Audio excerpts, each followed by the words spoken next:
It is also my pleasure now to introduce our next guest speaker. Scott Taylor has been intimately involved with this subject. He spent 5 weeks on the ground during the bombing campaign in 1999. Please, Scott, the stage is yours.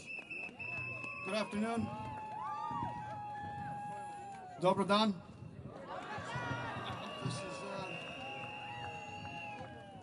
This was an honor for me to be invited today.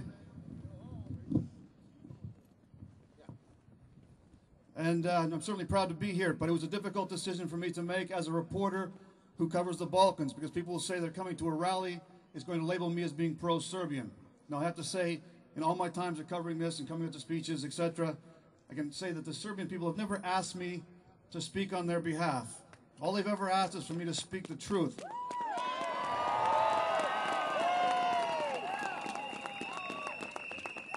When I first went into the Balkans in '92 to cover events in Croatia, I went there to cover the Canadian soldiers and what they were seeing. And when they saw Serbs being victimized and being killed in the Medek pocket, I told that truth as well. When Canadian soldiers witnessed 250,000 Serbs being pushed out of the Krajina, I told that truth as well.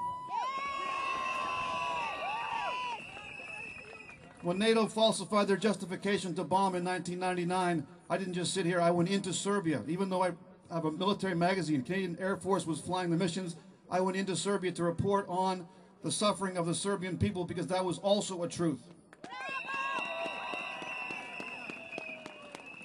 When I kept going back over and returned into areas in South Serbia, when the Ucheka were moving into there and into northern Macedonia, other journalists were trying to put different names on the Albanians. They're saying they were Ona, they were Ana.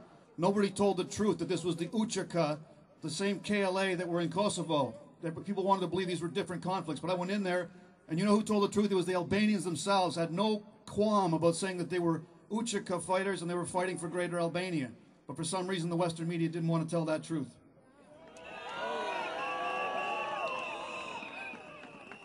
Today, I am here as an eyewitness and as a Canadian citizen to tell the truth about why Kosovo should not be an independent state.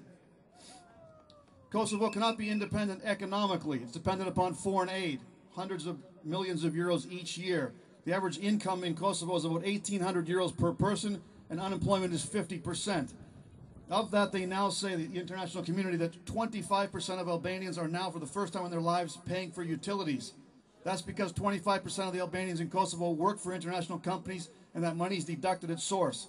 That's the only reason they're paying that. Kosovo is now the drug capital and the prostitute capital of Europe. There's 20,000 foreign troops in Kosovo and a population of 2 million people, and they're there to protect the Serbs from what we know the Albanians will do, because they did it in April of '04, or March of '04, when they had that pogrom that went on for 3 days. Even with 20,000 international troops there, we all know what's going to happen if those troops are pulled out. And the main reason, the one main important reason why Kosovo cannot be independent is because Kosovo is Serbia. Thank you.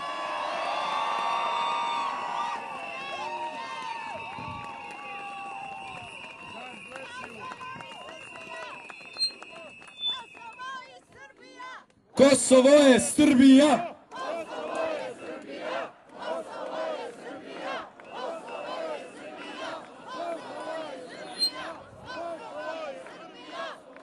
Kosovo is Serbia, always was Serbia, and always will be Serbia.